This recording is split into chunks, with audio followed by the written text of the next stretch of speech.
Hey Jammers, Brandy Sweezy here, your Hangout producer, and welcome back.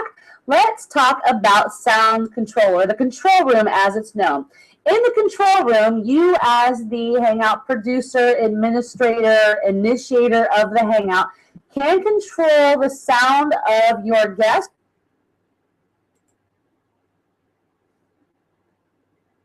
Hey Jammers, welcome back. Brandy Sweezy here, your Hangout producer. So now let's talk about apps. Over here on the left-hand side are some apps that are created by Google, and then there's also apps created by developers. So we're going to go through these just a little bit quickly, and then I'll go through each one specifically. So there's an internal chat, which is not necessary because you'll be using the Webinar Jam platform for that. The next is screen share. The screen share will do an entire thing on how to do a presentation within Google Hangouts. This will be with PowerPoint and with Keynote. The next one down is a Q&A app. Not necessary to use this. This is only if you were going to run a Hangout in an event, which I don't suggest doing anyway. The next button down is the capture button. Never, ever, ever touch this. It will screen capture, and it sounds great in theory, but it even crashed the White House Hangout. So if you must take a screenshot, just go ahead and do Command-Shift-4 if you're on a Mac. I don't know what the speed on is on a PC, but just know that. The next app down is called the Cameraman app. And I love this app because this is really important when you're going to determine whether you want to have the film strip or if you do not want the film strip. And the film strip is like where you see this the little U here. That's where all of your people are down here below. You can hide that or not hide that. And then you can, and these are those settings. Okay, so setting number 1, this is really important. As guests join, hide their audio and video from my broadcast. That's a personal decision, but know that whatever you have that setting on, that's usually part of the troubleshooting process. When someone new comes into a Hangout, they're automatically muted, and so you want to make sure determine that setting, and then also know to troubleshoot with your guests when they come in. The next one down is broadcast a large video that I see to my audience and hide the other video feeds. What that means is only the person in the main screen will show up, and there'll be none of those little thumbnails, what we also call the film strip. There'll be no thumbnails there. You can hide those if you want, or you can leave them depending on this setting. And as guests join, large 3+, are they auto-muted when they join? It's already defaulted to yes. Just determine whether you want to do that or not. But just know that because of that setting, that's usually where you're going to run into audio and video issues. We're going to talk about some other apps here in a second, but while we're in here, I want to just show you where you find the apps is where there's a ... down here, and you can do add more apps. Now, I am a firm believer, though these apps are fantastic, I'm a firm believer in less is more in a Hangout. You have less chances of things going wrong. So we just have all of these apps here, and you can explore them, but I do suggest just being really cautious not to run too many apps. All right, thanks, Jammers. I'll see you on the next video.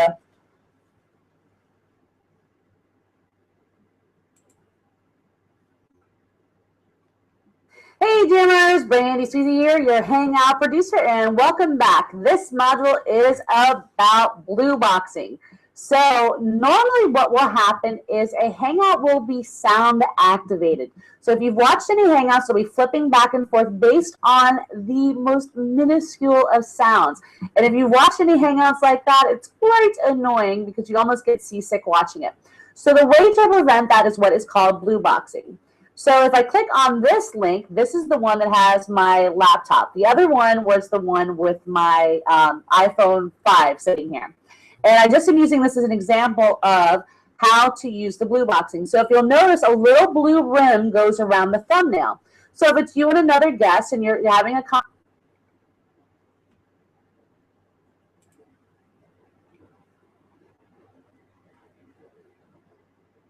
Hey Jammers, Brandy Sweezy here, your Hangout producer, and welcome back. This module, we're going to talk about the Hangout Toolbox, which is my actual favorite application within a Hangout. And the reason being is because it's really important to have branding on your Hangouts. So the Hangout Toolbox on my desktop right now is right here because it's one of my most used. If it's not there for you, you can go into Add More Apps and find the Hangout Toolbox. The first time that you use the Hangout Toolbox, it'll say downloading app and ask for permission. Now, here is the beauty of the Hangout Toolbox. And the only thing, using Webinar Jam that you need the Hangout Toolbox for is what we call the lower thirds. So if you click on the little head over,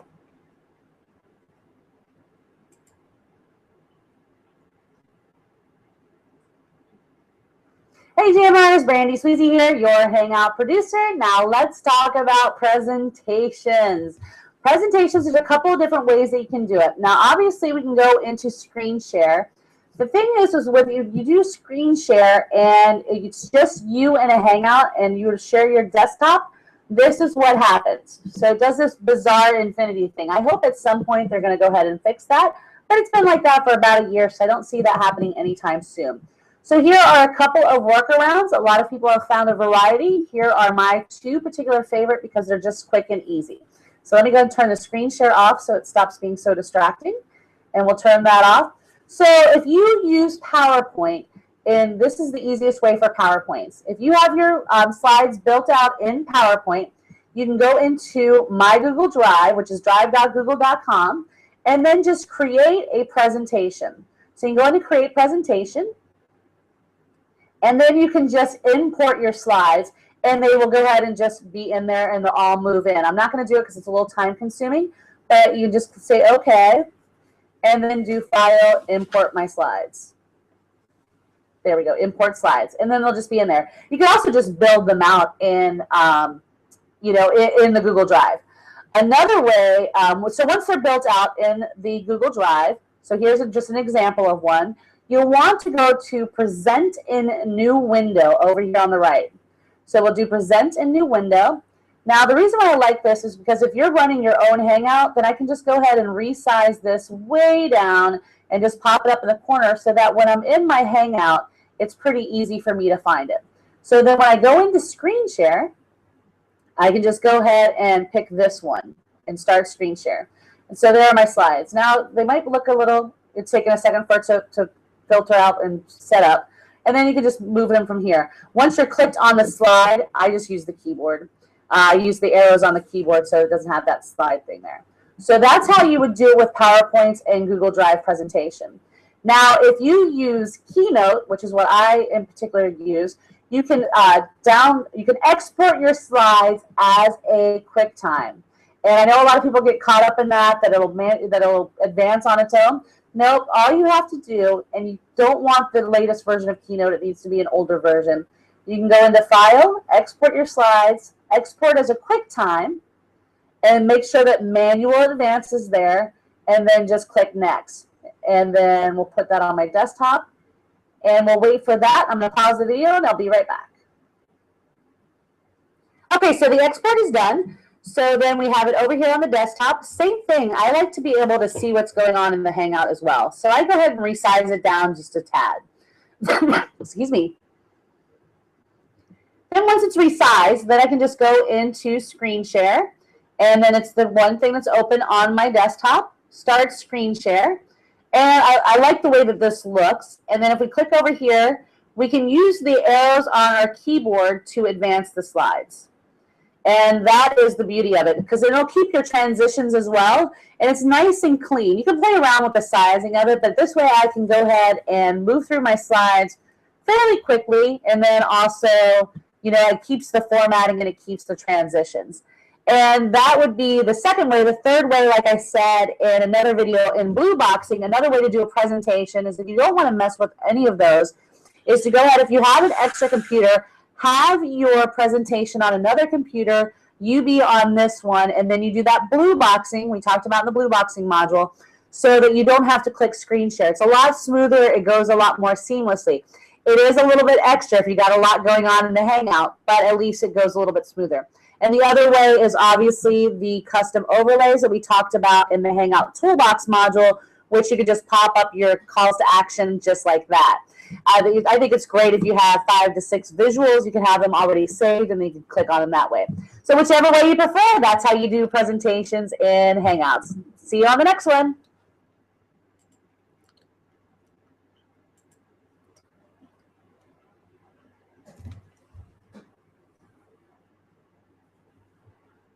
Hey Jammers, Brandy Sweezy here, your Hangout producer. So now here.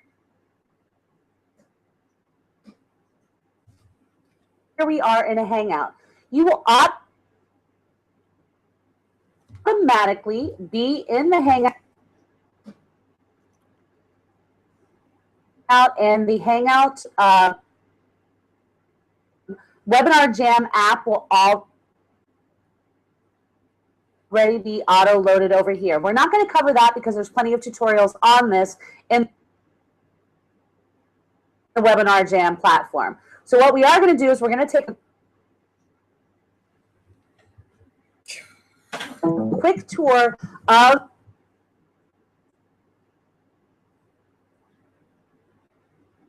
the Hangout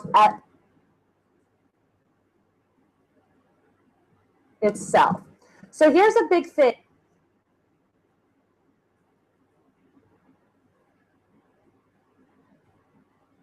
Up here in the top right-hand corner,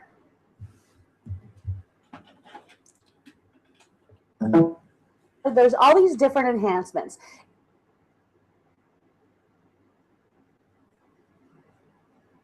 If you want to have a smoother, I'm taking my glasses off. If you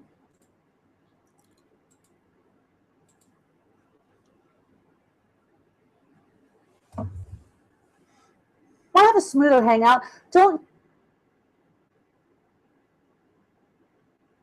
use these enhancements because they're a big bandwidth issue. So it's just best to go ahead and go with original. You know, these are a lot of fun for sure,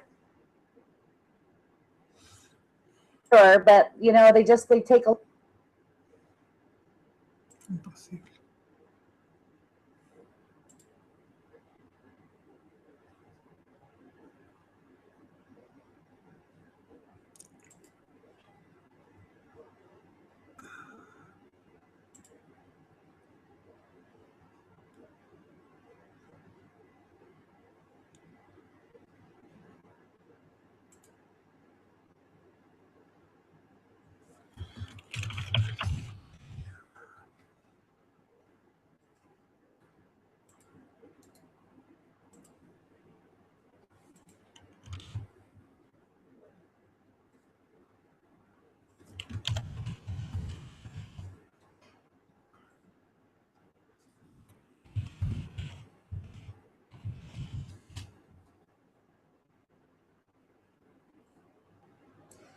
I'll say goodbye to love.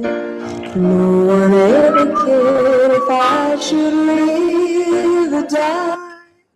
Time and time again, the chance of lovers passed me by, and all I know of love is how to live with